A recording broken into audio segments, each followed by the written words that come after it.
Hey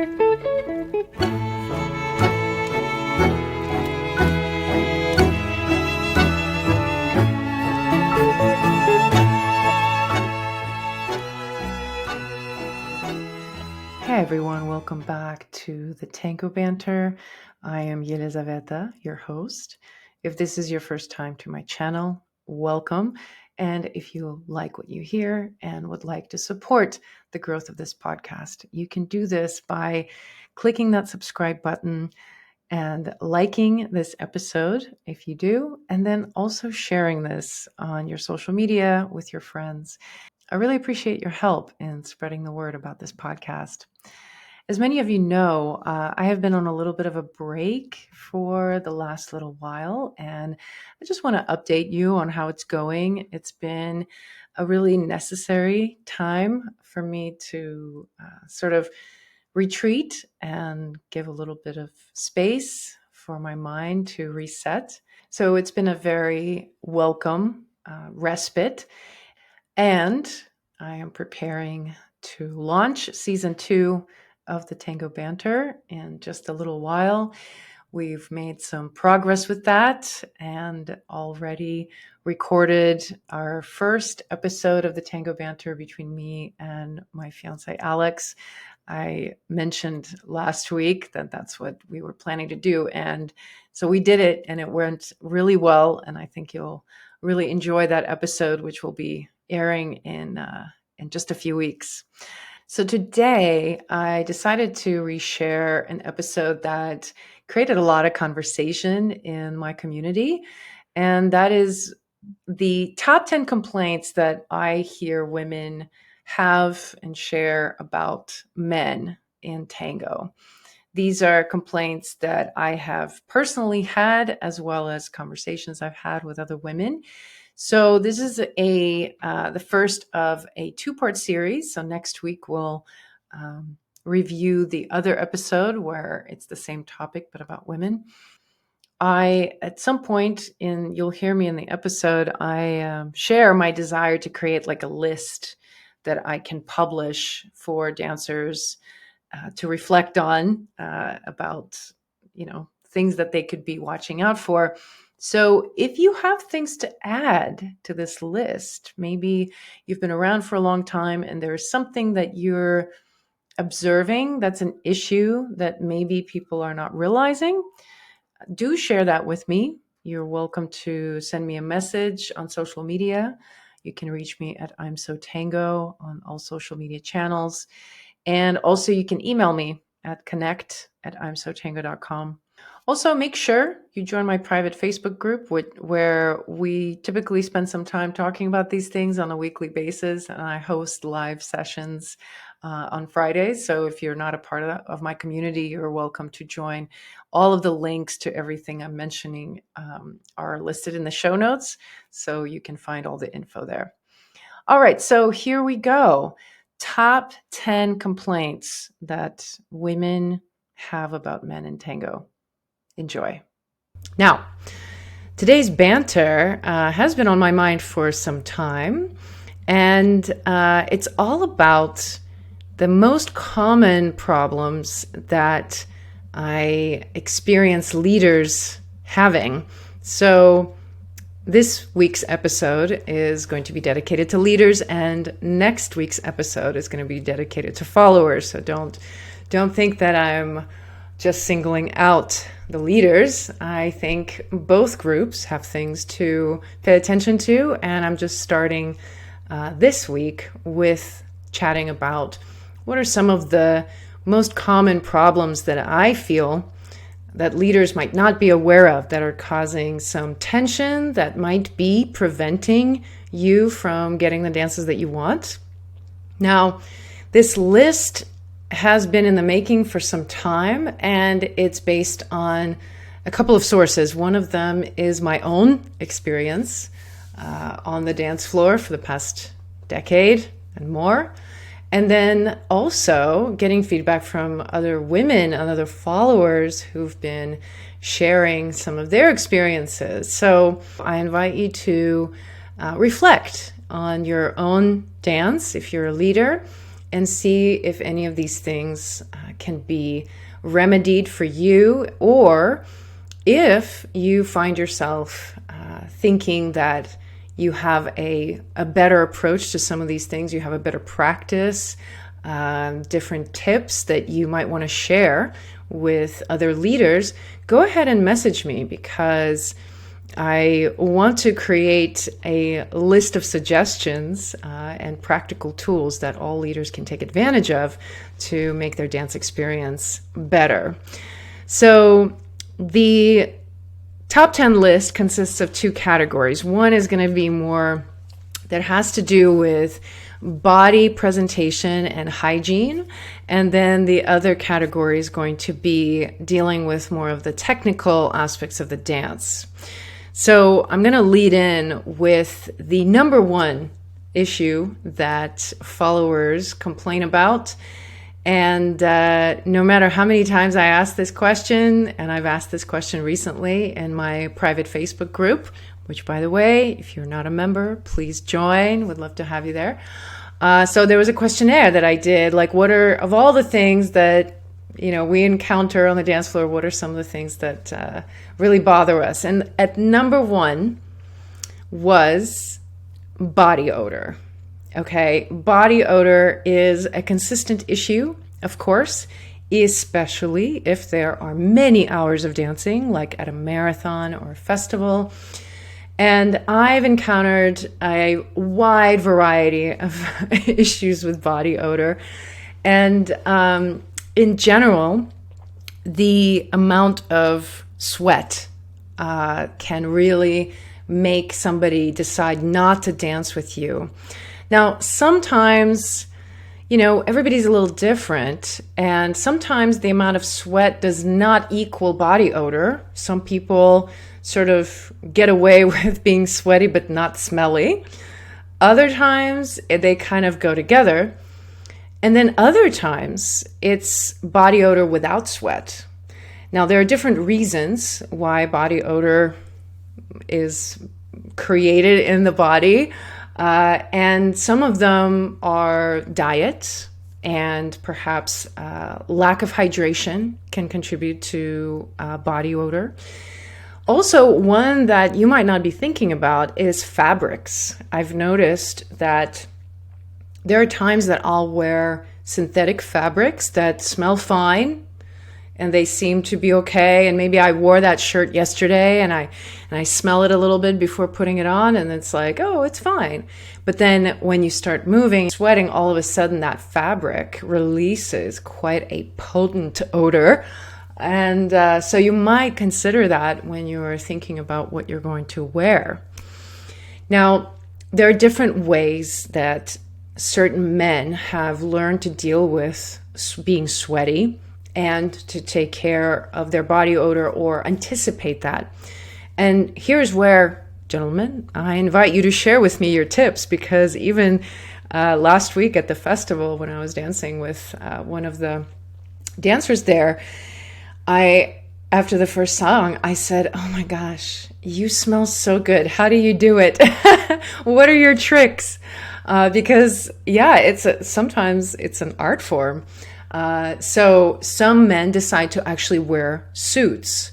And to me, for a long time, I didn't understand why they would do that, because you get really hot. I mean, you're already hot just dancing, but if you're wearing a full suit, that will be even hotter. But apparently, I was told some men to choose to wear a suit because it kind of contains everything, contains the sweat and the odor.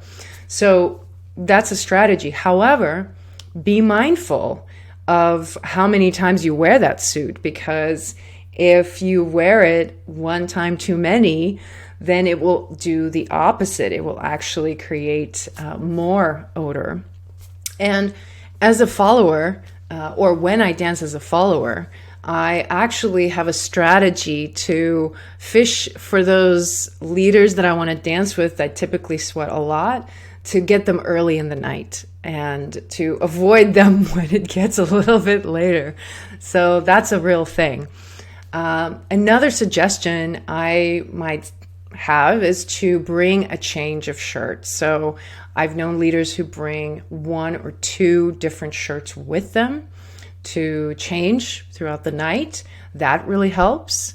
And of course, taking a shower before going to the milonga, wearing deodorant, those things are really key when it comes to dancing in a social environment.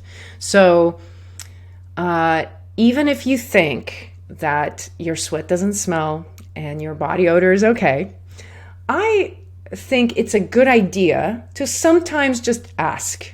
You might not have to ask another follower, but you have your buddies there, you're hanging out, and just be like, hey, dude, am I smelling? Am I okay?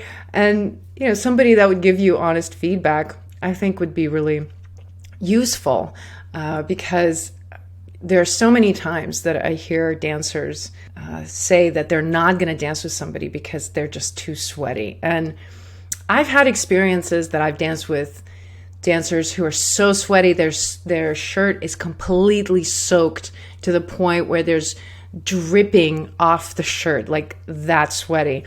And early on, pre-COVID even, I think I was more okay with it, but I've noticed for everyone, including myself, that post-COVID, I'm a little bit more sensitive to the sweat. And for me, with my hair, if I'm pressing my head to someone who's really sweaty, part of the time that I'm dancing with them, I'm thinking about how my hair is going to be all flat on one side.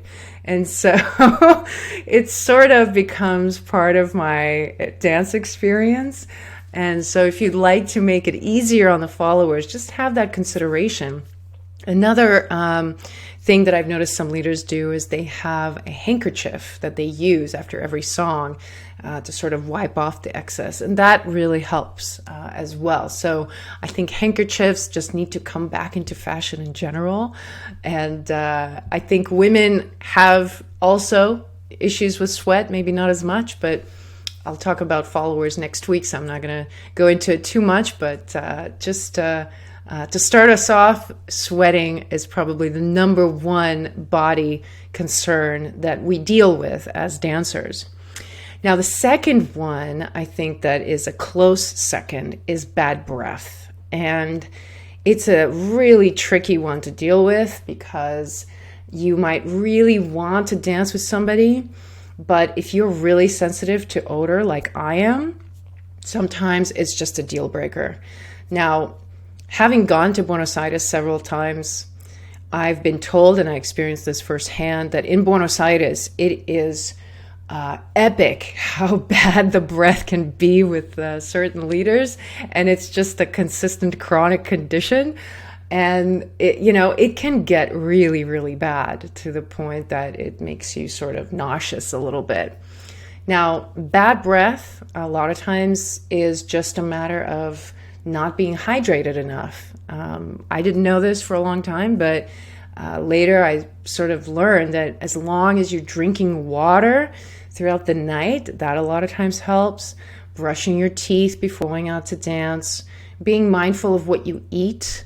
This one is sort of interesting because sometimes you go to a restaurant, let's say you go to a Thai restaurant or a Chinese restaurant, and you're eating and you're not really aware that there's something that's like a garlicky flavor or something. And then you leave and you think everything's okay, but not only does your breath smell like garlic, and over time it gets worse, but then you actually might smell in your clothes, which is a very common thing with some people who really love cooking, or they really love going out and eating at very fragrant restaurants. So just being mindful of that, I think is going to be really helpful. Also, of course, using mints or gum, or my favorite for a long time was the Listerine strips that kind of melt in your mouth, or like a spray, like a peppermint spray. And in general, I would say if somebody offers you a mint take it. Because I even recently talked to someone who was like, oh, I was dancing with this guy and he had such bad breath. So I offered him a mint and he said, no, thanks. And I'm like, yeah, like, what do you do? Again, you can't really insist on that verbally when you're dancing. It feels very awkward. Of course, if it's somebody I know, I will take the initiative and I will tell them. Now, one trick I've learned also, it's a little weird, but you might try it, is you can actually like lick your hand and then smell it. So it's just like a little lick and then you smell in your hand. And that gives you like a good a good sense of what your breath smells like. So typically my go-to is always just keep drinking water. Honestly, that a lot of times takes care of it. And, brushing your teeth before going to the milonga, that I think is a good strategy. Now, this next one is sort of the opposite of the BO situation, and that is too much cologne. Okay, too much cologne. Now, I'm a huge fan of cologne. I really love a good smelling cologne. But I think the problem happens is when you put the cologne right before going into the milonga. So as you're parking your car, you spritz some cologne right at your neck and then you walk in. Depending on the brand of the cologne and the potency of it, it can be just too much too soon. And so my recommendation is to put the cologne on a little bit before you go to milonga, like before you go into your car. So there's a little bit of time for the cologne to sort of waft and settle. The other thing is to put the cologne, instead of right on your neck, to spritz it above your head. That seems to sort of make it a little bit more ambient and not so acute right at the neck. I think that's a good strategy. Now, of course, there's also taste in terms of what colognes people like. And I know that certain people are very sensitive to smells and they don't like cologne at all. So it's sort of times a deal breaker no matter what with certain people. But I am a huge fan of really nice cologne.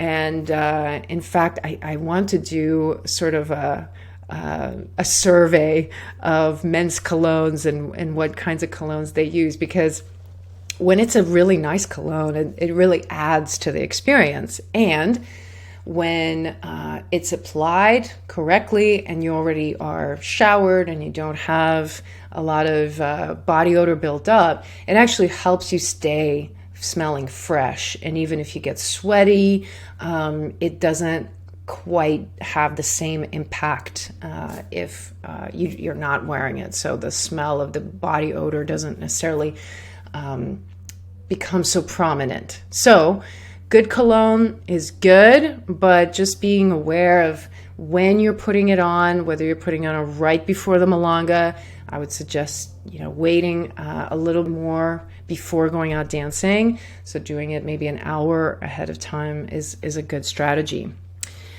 Now, this next one is a little bit of an odd one, but it doesn't happen very much. But I'm surprised by how many women have said this to me. So I decided to bring it up, and that is breathing with your mouth open. Go figure.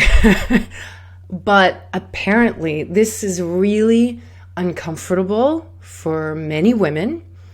A lot of times they say it's like breathing into the ear, and it just feels sort of invasive and distracting because sometimes it's very loud.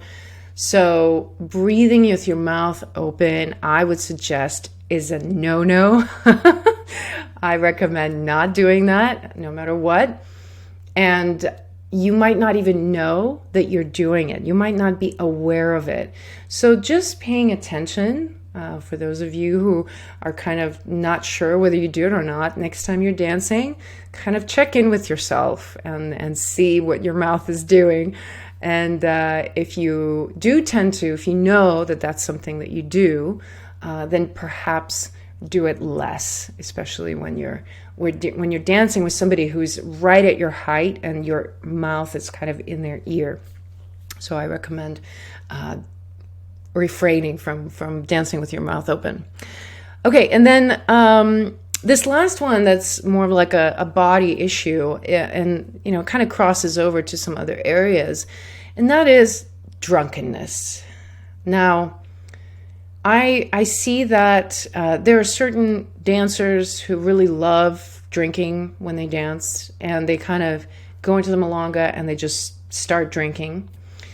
And sometimes it does not affect their dance, but other times it does. And I have found myself again, similar with the sweat and BO issue. I find that certain dancers that I know they like to drink, I like to catch them at the beginning of the night, because when they get drunk, it just kind of gets a little sloppy. And it's not that I don't enjoy it. Like, I recently danced with a dancer who obviously was very inebriated. We had a great time. It was a great tanda. There's just something about it that's sort of like not present or not all the way embodied in the dance. So there's a little bit more stumbling, a little bit kind of more mistakes, and I find that I have to sort of compensate for the lack of technique once the inebriation is there. So pay attention to your own, patterns. And once again, if you don't know whether you drinking affects your dancing, this is one thing that I would say is good to ask around those people that you dance with a lot. Maybe they're friends of yours that you have a friendship ongoing for a number of years. You might feel comfortable asking them and saying, does my drinking, does this affect, the way I dance? Do you feel a difference? And with all of these things, I'm going to come back to this again. How do you know? How do you know that you have these problems? It's really a tricky situation, because unless somebody tells you, you're not going to know, and nobody's going to tell you at the milonga. So you kind of have to seek out that feedback, and I'll make some suggestions as to how you can do that at the end of the episode. So I'm just going to go ahead and move on to our next item. And that is, now we're going to be dealing with more of like the technical aspects of the dance and things that people complain about. Again, the issues that I'm going to cover they're not new. This is something that is ongoing. And I have noticed that these are issues that every community deals with, whether it's in Buenos Aires or in LA or in Texas. Like, it's just sort of a global issue, and that is misunderstanding of musicality. That's one of the top reasons why somebody might decide not to dance with another dancer, and especially a leader. So for me, it's a big one. Now, the conundrum is that everybody I talk to agrees that it's an issue, and nobody thinks that it's them. So I might talk to a dancer that I believe does not have a proper understanding of musicality, and they're going to say, yes, it's such an issue with them, all those leaders who don't know what musicality is. So it's sort of a strange conundrum to deal with, because I want to say, well, like, you're one of them. Like, you don't know. You're not really interpreting the music the way it should be. Now, I guess there is a subjectivity there, because I'm just one person, and maybe my understanding of the music is different, perhaps. But still, I think most dancers, most leaders, end up getting too caught up with learning vocabulary and learning patterns and cool moves rather than thinking about the music. And so the musicality piece a lot of times is missing. And one symptom that you can even self-assess, you can perhaps even see in your own dance the next time you dance, just observe, is, are there pauses in your dance? Are there pauses? Do you ever pause? Because to me, that's actually the main thing that's lacking. The song might undulate, it might slow down or speed up, or there might be some sort of a break in the melody or an accent. And the dancer seems to just keep going and plow through and not stop, not slow down, not really do anything different. They're just sort of going on the beat and that's it. And it just keeps going on and on. So it just feels to me like a run-on sentence. It feels like there's no delineation between phrasing, between sentences. So tango is a language, right? And as a language, it's a mode of communication. And what is it that we're communicating? Well, we are translating, we are depicting the structure and the unique flavor of the song, right? The unique flavor of the orchestra. And so if you are a dancer who's never really thought in those terms, that you just sort of like listen to the beat and you kind of go with the beat and that's all you're listening to.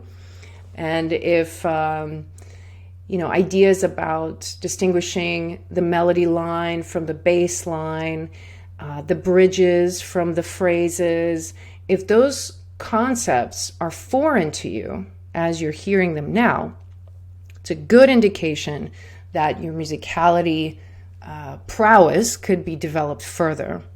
And I guarantee that if you spend some time, and that doesn't require a lot of time, it's just sort of a reframing of how you think about the dance, and it actually makes the dance a lot simpler and a lot more enjoyable. You get away with doing a lot less and getting a lot more impact, because just the possibility of pausing and waiting and paying attention to a phrase rather than continuing doing movement will make the followers a lot happier and they'll want to dance with you more. So again, you can sort of use this suggestion and assess your own dance. And if you still don't know, this is a good opportunity to seek professional advice, work with some teachers, ask them to give you feedback specifically on your musicality. This is mostly what I work on with people.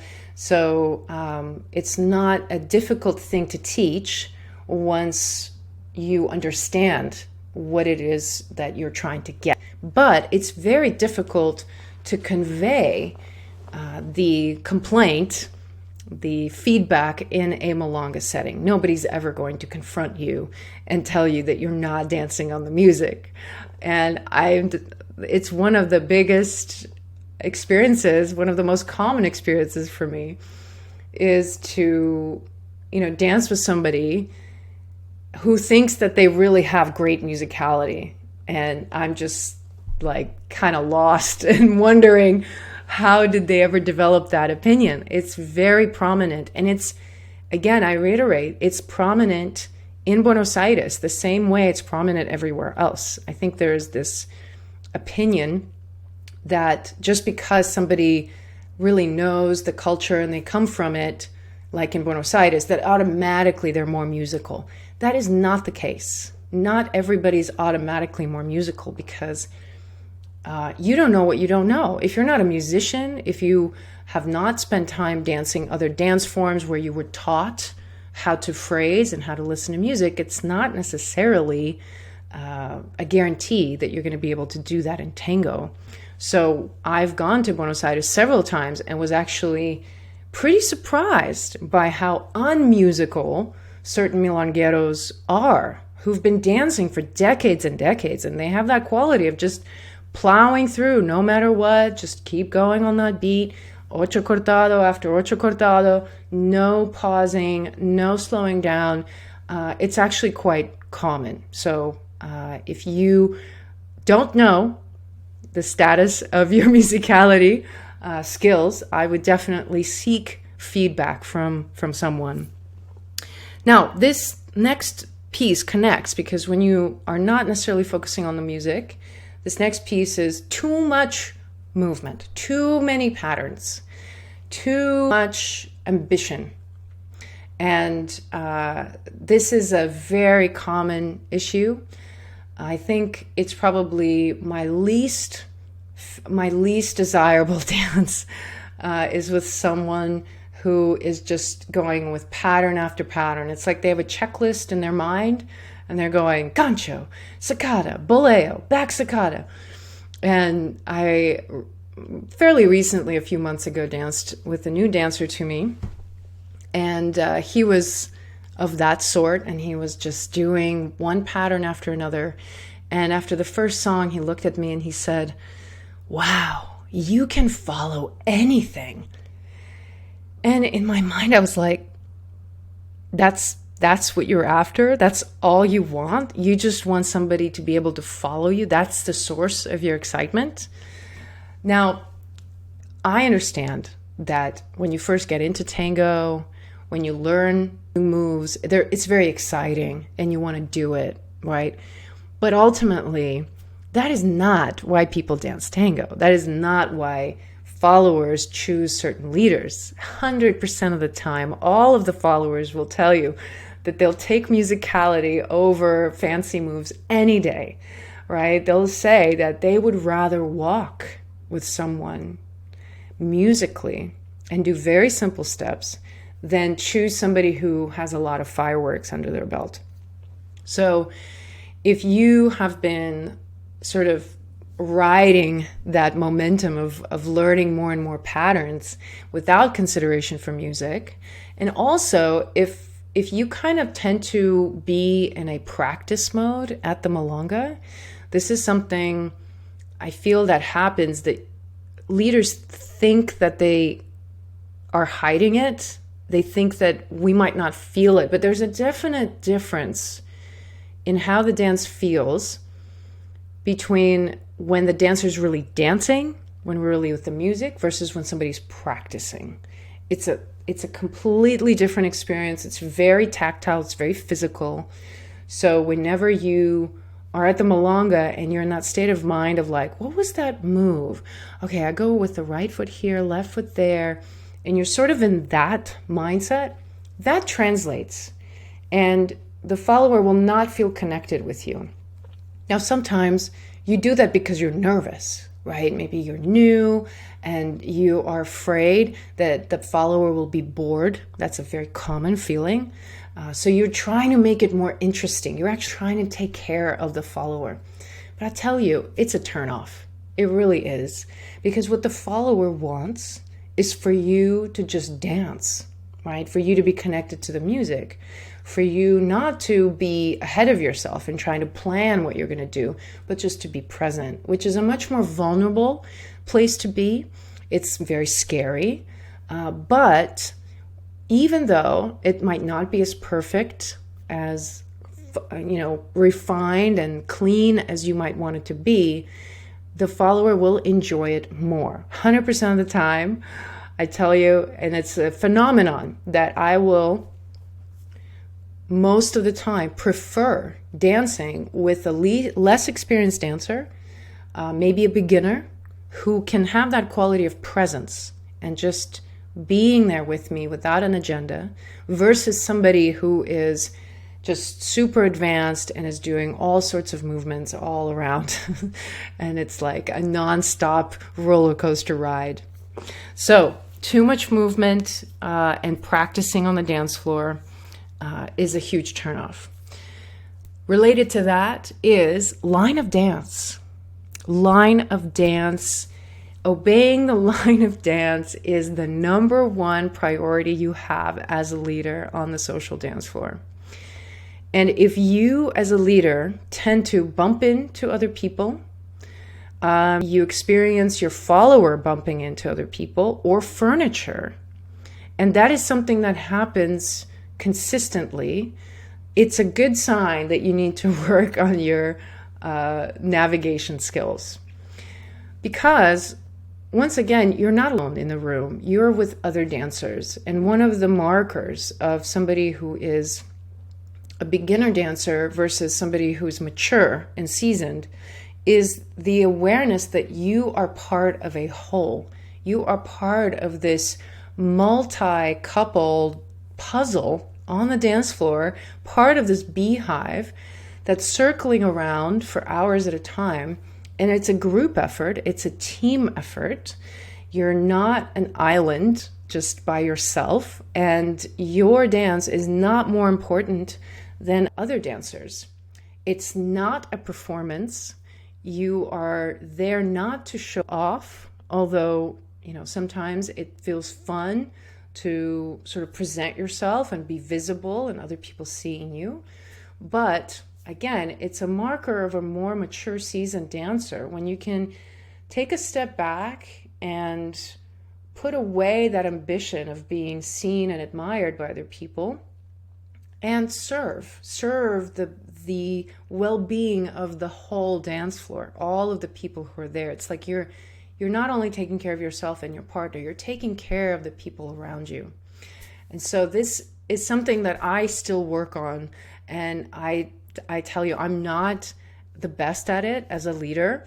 I still tend to sometimes lose my way in the line of dance. I end up in the middle, or I'll end up bumping into something. So it is a consistent practice, even for somebody who's been dancing as long as I have. It's not something that you just like, oh, okay, got it, moving on. So line of dance, if I see a dancer who is not obeying the line of dance, is running into people or kicking furniture, that is a huge turnoff, and I definitely choose not to dance with them.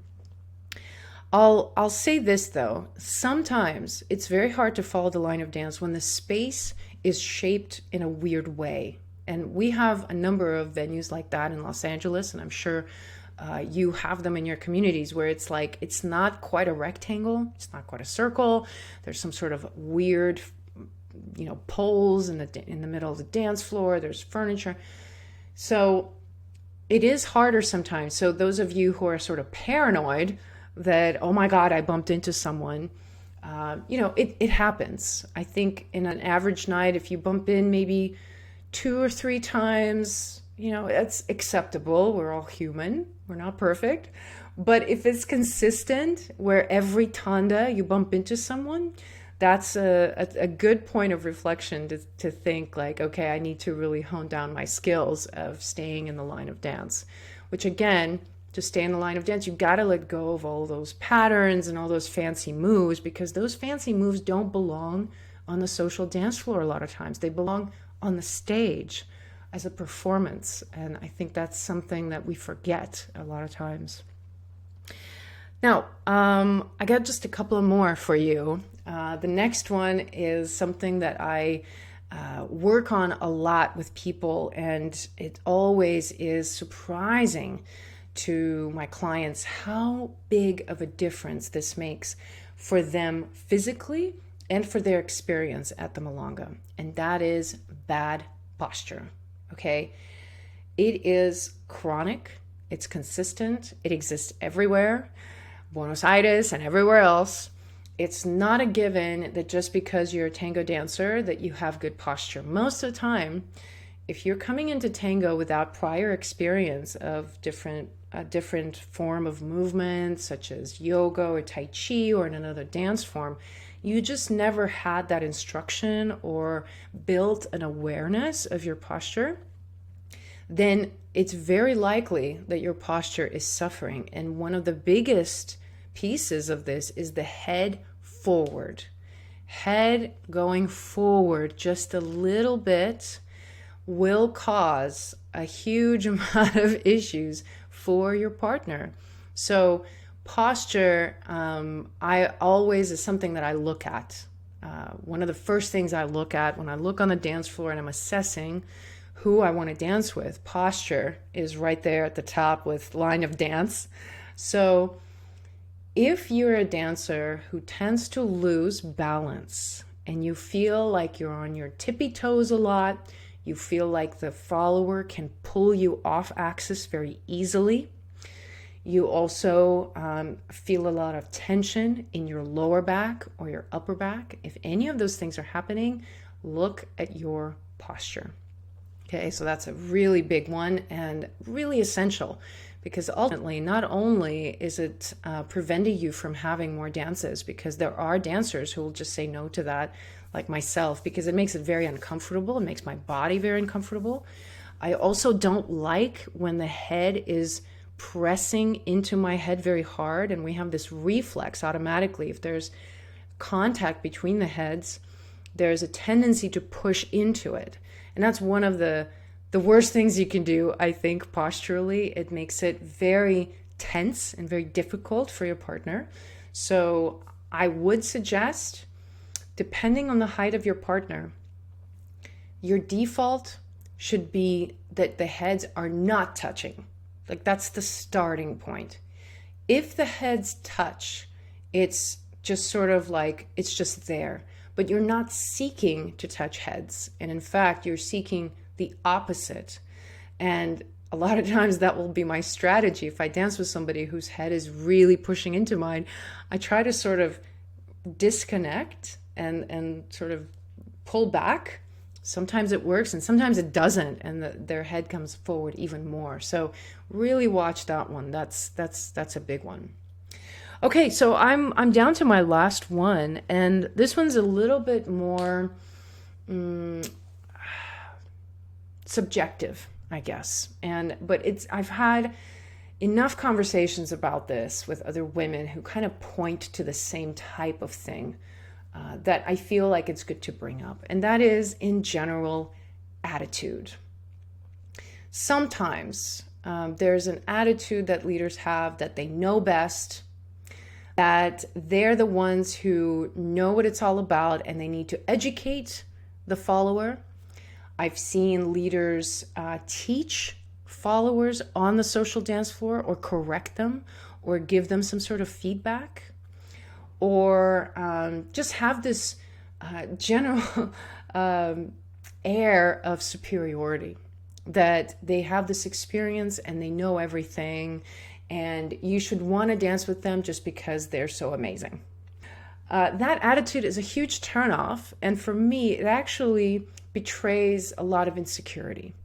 So if you tend to sort of rely on that sort of attitude to make yourself sort of bolster your confidence, and in that way get more dances, because you think that by acting more superior, you're going to score more dances. You might score dances with certain people, but it actually isolates you from a lot of other people, such as myself, because when I feel that sort of attitude, it immediately repulses me, and I don't want to be around that. And I remember the last time I danced with somebody like that, I actually capaceo'd them. And this person just, they didn't talk to me between tandas. They barely made any contact. They didn't ask my name. They were just sort of had this air of like they're such big deal, and I'm lucky to be dancing with them.